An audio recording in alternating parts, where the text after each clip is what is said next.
Vítam medzi nami Tomáša Michaeliho zo spoločnosť VMware. Tak je, dostávate taktiež svojich perfektných 15 minút, ktorých 100% využijete tak, aby platilo aj to, čo som ráno hovoril, že dnes sa bude odchádzať odtiaľto naplnený inšpiráciami a nových poznatkov. Nech sa páči, máte slovo. Děkuji za slovo a po obědě, který byl vynikající, kde jsme měli možnost ochutnat výbornou F14, zdejší APU, což by měl být takový teaser na večerní akci. Bych chtěl poděkovat Aliteru za to, že nás pozvali na tu konferenci a já se budu věnovat tématu, jak si můžete modernizovat a upravit vaši infrastrukturu s něčím, čemu říkáme VMware Cloud Foundation, neboli VCF, jestli chcete zkráceně. V té mojí prezentaci se budu dneska věnovat modelovému zákazníkovi. Budeme se to pokusit ukázat na něčem, co znáte, to znamená na prostředí postaveném nad naší technologií vSphere a jakým způsobem může benefitovat právě využitím těchto třech krátkých, nebo tyto zkratky VCF. Ale nejdřív takové zamyšlení, co dnes zákazníci řeší. To, co vnímáme, je takové obchodní dilema. Na jedné straně jsou ve firmách obchodní oddělení, které chtějí transformovat aplikace, vyvíjet ty aplikace, na kterých vydělávají a tlačit, škálovat služby, které přináší do biznisu revenue.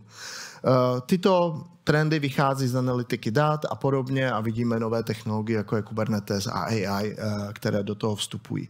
Na druhou stranu máte oddělení, které se starají o provoz a tyto oddělení jsou svázeny nějakým budgetem, musí chránit to, co dneska běží před riziky bezpečnostními, riziky výpadku a rovněž mají problém pochopitelně s investicemi a s tím, že musí utilizovat vše, do čeho dodnes investovali.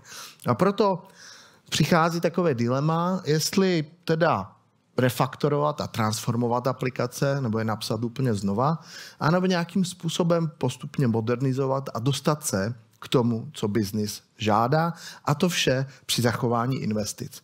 Z toho vychází takový 4 hlavní úkoly, které vnímáme my jako VMware, které jsme zjišťovali v různých průzkumech, co dneska ty provozní oddělení a brownfield zákazníci řeší. Nebavíme se o zákazníkách, které jsou čistě v e-commerce a v cloudu, ale klasicky enterpriseoví zákazníci. Za A je to ochrana a bezpečnost a neustálá údržba lifecycle management toho, co mají dneska u sebe na infrastruktuře. To je to zhruba 40 respondentů v naší VMware User Group. 60% lidí řeší compliance ze standardy, jako je NIS, které přichází teď NIS 2, ADAS, PSD2, GDPR a tak dále.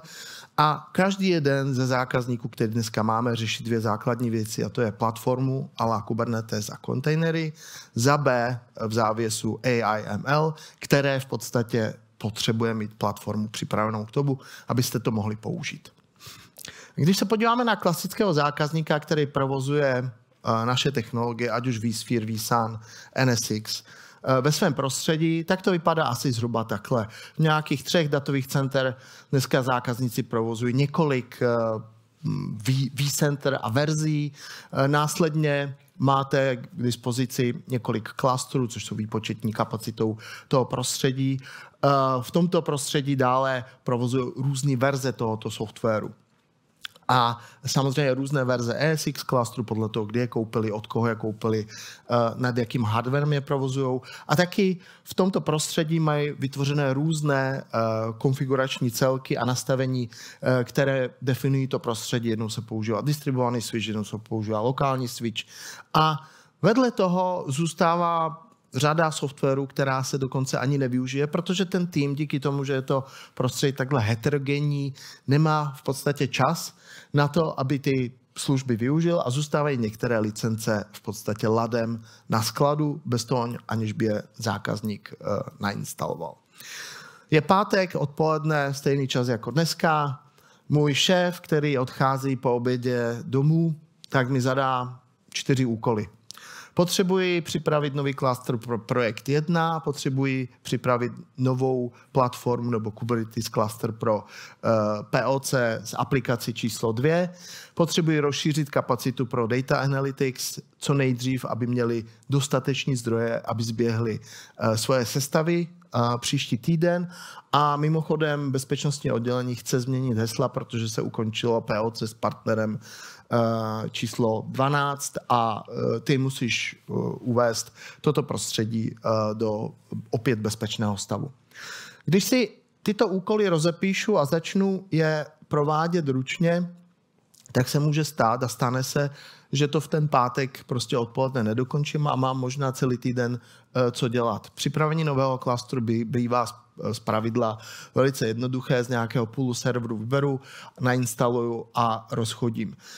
Připravení platformy může být opět relativně jednoduchý úkol, najdu si volnou kapacitu, tady mám využití jednotlivých klastrů, připravím Tanzu nebo jakoukoliv jinou Kubernetes platformu, ale vidím, že ta není úplně zrovna kompatibilní s verzí vSphere, kterou tam mám, tak to musím přestěhovat na jiný klastr, kde mám jak kapacitu, tak potřebnou verzi vSphere.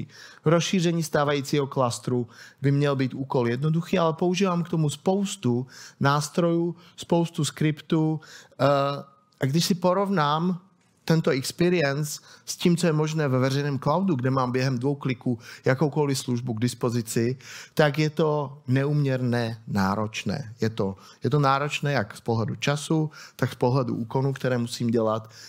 Je to v podstatě neudržitelný proces. Jakým způsobem nám při tomto prostředí může VCF pomoct? Tak jak řada z vás zná, dejme tomu, produkty Office, nedává význam provozovat Excel, Word a PowerPoint od různých společností, tak podobně se můžete dívat i na VCF. Compute, storage a network jsou dneska kompletně abstrahované softwarovou vrstvou a ten hlavní důvod je, že všechny ty vrstvy nad tím, jako je Kubernetes, jako je AI, ML, přistupují k této infrastruktuře ne přes tikety a přes nějaké supportní oddělení, ale přes jedno API. Kubernetes není nic jiného než API brána do všech těchto oblastí a Kubernetes využívá pro přístup a provisioning právě tyto vazby. No a VCF je technologie, která přináší všechny 3 virtualizační nástroje, jak pro virtualizaci computu, virtualizaci networku a virtualizaci storage v jednom uceleném balíčku, který je nejenom balíček z pohledu licencí, ale je to balíček i z pohledu architektury. Z pohledu architektury to znamená, že mám přesně standardizovaný BOM.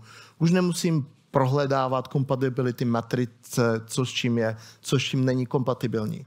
Dále mi SDDC Manager definuje standardizovaný design. Máme tady i na Slovensku referenci v armádě, kde se jednotlivé kontejnery a reky instalují z jednoho Excel fileu, kde je definovaná vlastně architektura toho kontejneru. A ten kontejner může nainstalovat kdokoliv. A když ho nainstaluje z toho Excel, což jinak ani nejde, z toho SDDC manageru, tak je garantovaná architektura a není každý ten cluster postavený nějak jinak, nějak podle někoho, kdo si myslel, že to udělal správně. Mám ověřené nástroje pro tuto plnou automatizaci a můžu velice jednoduše pomocí workload domain škálovat celé to řešení. Dovoluje mi VCF technologie nasazovat i ty další softwarové licence, které kdysi tady ležely skladem, jako je Login Site, jako je Virtualize Operation, jako je Virtualize Automation a dovoluje mi velice jednoduché škálování celého toho prostředí a garantuje v podstatě, že když pak provedu upgrade v budoucnu, tak ten upgrade bude stejně jednoduchý jako samotná instalace. Takže přidání nového klastru je přidání jedné workload domény. Rozšíření klastru je velice jednoduché rozšíření workload domény a kapacity, kterou má. Přidání platformy a Tanzu je v podstatě click button a rozšíření stávající kapacity je opět přidání nódu.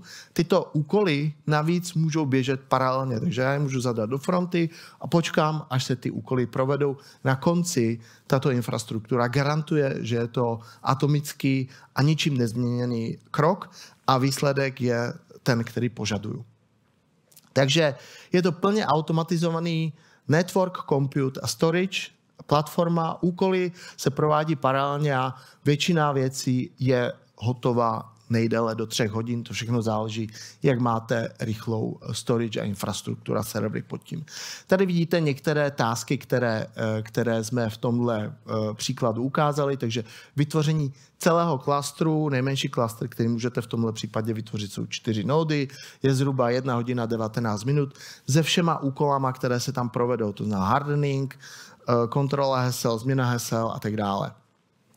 Vytvoření vSphere klastru s podporou Kubernetes 16 minut s kompletní instalací platformy, převedení dalších hostů do existujícího klastru je úkol, který trvá stejně dlouho. Takže celá ta experience je ala veřejný cloud a navíc tato technologie VCF je dneska dostupná jako služba u kteréhokoliv poskytovatele hyperscalerů, ale taky u IBM, Oracle nebo Alibaby. Takže Google, Microsoft a Azure, Google, Microsoft a AWS vám dneska nabízí VCF jako službu a vy stejně tuto technologii můžete provozovat u sebe ve svém datovém centru. Takže je to plně automatizovaná infrastruktura, která řeší ty 2 úkoly, to znamená vytvoření platformy a vytvoření platformy pro AI/ML. Zároveň řeší velmi jednoduše lifecycle. To znamená součástí VCF je plnohodnotný SDDC manager, který se stará o aktualizaci verzí. Z té jedné hlavy jsem schopen aktualizovat kteroukoliv část uvnitř té infrastruktury. Ty aktualizace se můžou provádět opět paralelně a ty aktualizace garantují bezvýpadkovost. To znamená, protože ve workload doméně mám minimálně 4 nódy v klastru, tak můžu provést upgrade, aniž bych nějakým způsobem sundal ty workloady, které na tom klastru běží. Tímto způsobem můžu upgradeovat jednotlivé workload domény. Ten upgrade je plnohodnotný, jako když upgradeujete svůj personální počítač, to znamená, updaty se stahují do SDDC manageru z naší CDNky a jednotlivé workload domény můžu upgradeovat v závislosti na tom, jestli to potřebuju a jestli je to nutné z nějakého důvodu provést. Takže velice důležitá věc, protože máte virtualizovaný network, compute a storage, musíte udržet ten software konzistentní, up-to-date a tento způsob je v podstatě nejjednodušší, jaký máte k dispozici. Takže VMware Cloud Foundation je kompletní HCI infrastruktura, která má plně v sobě podporu pro kontejnery a nejenom, že podporuje kontejnery, ale můžete ty kontejnery využít, které jsou součástí toho řešení, anebo použít kontejnery, které máte vlastní, já nevím, Vanilla, OpenShift, Rancher, cokoliv, co potřebujete. Je to plně automatizovaná infrastruktura s řízením životního cyklu a řešením updateu, upgradeu a je to jednotná infrastruktura, která má v sobě v produktu definovanou architekturu. Už nemůžete mít jeden klaster nějak jinak, druhý klaster nějak jinak a VMware garantuje v podstatě přechod z verze na verzi v případě, že je to VCF. Do budoucna je možné to VCF připojit do cloudu a ty upgradey si nechat dělat on-prem přímo od VMware. Takže plnohodnotný public cloud experience u sebe na on-premu. No a proč je VCF tak populární, nebo které nové věci se do něj dostaly? Poslední verze je verze 5.0. Máme tam plné řízení životního cyklu pro všechny ty vertikální produkty, o kterých jsme se bavili. Máte zvýšenou produktivitu z důvodu podpory technologií, jako je NVMe, Skyline Health diagnostika. Když je nějaký problém, tak se ten ticket otevírá napřímo s VMwarem. Už nemusíte stahovat žádný tech support soubory. Ticket se otevře napřímo a pomocí AI a supportu, který je dostupný po celém světě, se problémy řeší. Škálování platformy je velice důležité. Můžete škálovat až na 20 workload domén. Všechny operace se provádí paralelně a in-place upgrade znamená, že v podstatě verze starší, verze 4 a verze 5, která je dneska přístupná, disponuje možnosti upgradeu bez výpadkově. Škálování tady můžeme ukázat pro například velký počet kontejnerů, který chci provozovat. můžu začít jednou workload doménou, ta workload doména má kapacitu někde kolem 10-20 tisíc podů, podle toho, jaký typ serveru a jaký typ úložiště využíváte. Následně můžu škálovat až na 20 workload domén v rámci jednoho VCF hnízda. Každá ta workload doména může být v jednom datovém centru nebo může být dneska rozkročena přes 2 datové centra podle potřeby. Vývojáři mají samozřejmě přístup k jednotlivým workload doménám standardně jako k jakékoliv jiné platformě. No a co je důležité, celý AI a ML, Generative AI a ML svět v podstatě je dneska napsaný na platformě, je napsaný v Kubernetes a k tomu máme k dispozici něco, čemu říkáme Private AI. Private AI je opět kompletně definovaný stack, kde nad VCFkem pomocí NVIDIA akcelerátoru máte k dispozici jedno široké portfolio opět open sourceových projektů, jako je Ray, Kubeflow, Domino a tak dále. A tyhle vám dovolují jednak vytvářet machine learning modely, které potřebujete k využití. Dovoluje vám připravit data, abyste natrénovali ten svůj engine na to, co potřebujete.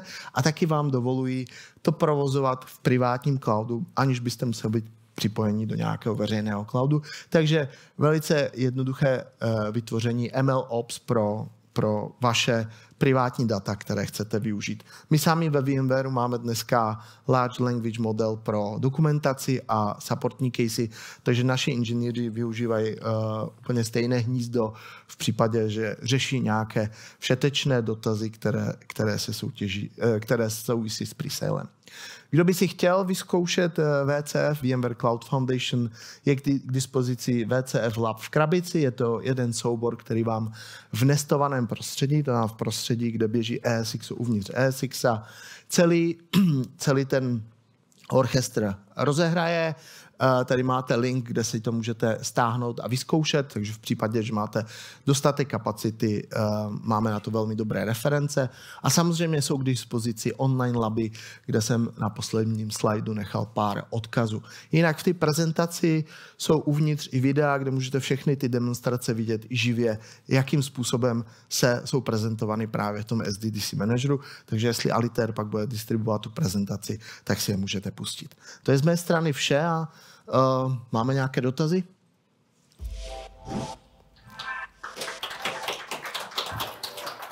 Presne tak, jeden pekný potlesk. Tomáš Michaeli zo spoločnosti VMware. Keď som tak sledoval tú vašu prezentáciu a videl som tu doplňanie klastrov a tie upgrady v tých časoch, to bolo rýchlejšie jak v pitstope na F1. No je to tak. Co tam pretekáte? No musíme, protože vedle toho máte veřejný cloud, který tyhle vlastnosti má od začátku, od narození. Takže čekat na to, že někdo vysoutěží počítače, storage, switche a pak to za 2 roky někde pospojuje, je dneska cesta podle mě do pekel a není to podle mě ta správná cesta. Je to perfektné takto odsledovať. No, máme tu, celkom plnú nošu, ako my povieme, otázok. Výborný dotaz, první, VCF do Edgeu. Pro Edge, já si to sám... Úplně v pohodě. Pro Edge existuje VMware Edge řešení, které má malinko jinou architekturu. Je postavené na kompletně DevOps procesu, takže máte nějaký repository GitOpsový ve svém datovém centru a pak pomocí procesu nasazujete VCF pro Edgeové. Takže VCF je dobrý jako podklad pro management do Edge, ale pro vysloveně malý Edge řešení existuje VMware Edge Compute, které je postavené na podobných principech, ale malinko jinak. Tak. VMI VCF pomoc s pečováním HV. Tak tady jednoznačně odpovím zatím ne. To znamená hardware, chyby, například Intel procesor a podobně, na to se vydávají bezpečnostní oznámení, ale tady dokážeme pomoct částečně se serverem. To znamená, jestli je serverová platforma integrovaná do vCentra přes nějaké pluginy, tak tento upgrade dokážeme zabezpečit, ale abyste mohli upgradeovat Fiber Channelový switch nebo Ethernetový switch, tahle věc není součástí VCFka, proto doporučujeme tu infrastrukturu pod tím ponechat co nejvíc statickou a pečovat ji ve stejném cyklu jako servery. Je nutné mať certifikovaný hardware? Výborný dotaz. Je to hardware compatibility guide od VMwareu, která je stejná pro VCF, jak pro ESX. Takže to, co je ESX kompatibilní, je kompatibilní i s VCF. Součástí VCF je vSAN, ale nemusí být, to znamená, můžete využít vSAN, nemusíte, můžete použít externí storage. V případě, že využívám vSAN, tak bych měl používat vSAN ready nody, což jsou definované krabičky, boxy, které na sebe můžu naskládat a využít. Tak, ideme na tú poslednú. Ako je to s presunom workloadov z jedného verejného cloudu do iného, respektíve návrat do on-prem prostredia? Z titulu to VCF je foundation, to znamená, je to základ baráku a to určuje vlastně tu unikátní vlastnost, že to, co jsme kdysi uvedli jako vMotion mezi dvěmi nody v klastru, tak můžete dneska dělat z a do veřejného cloudu. Takže vy můžete vzít dneska aplikaci, udělat vMotion do Amazonu a pak udělat vMotion z Amazonu do Azure a pak z Azure, když to finančně nevychází a ta aplikace přestane vydělávat, zpátky on-prem. A je to vMotion, dokonce v případě, že využíváte všude VCF, ten vMotion může být bezvýpadkový. Takže ano, přesun workloadů je možný tam, zpátky.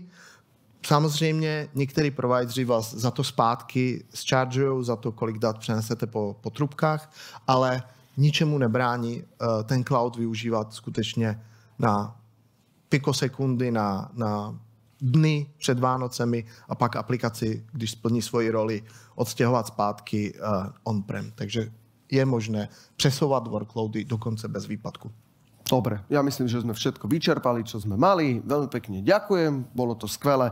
Tomáš Michaeli zo spoločnosti VMware. Ďakujem veľmi pekne. Ďakujem a večer.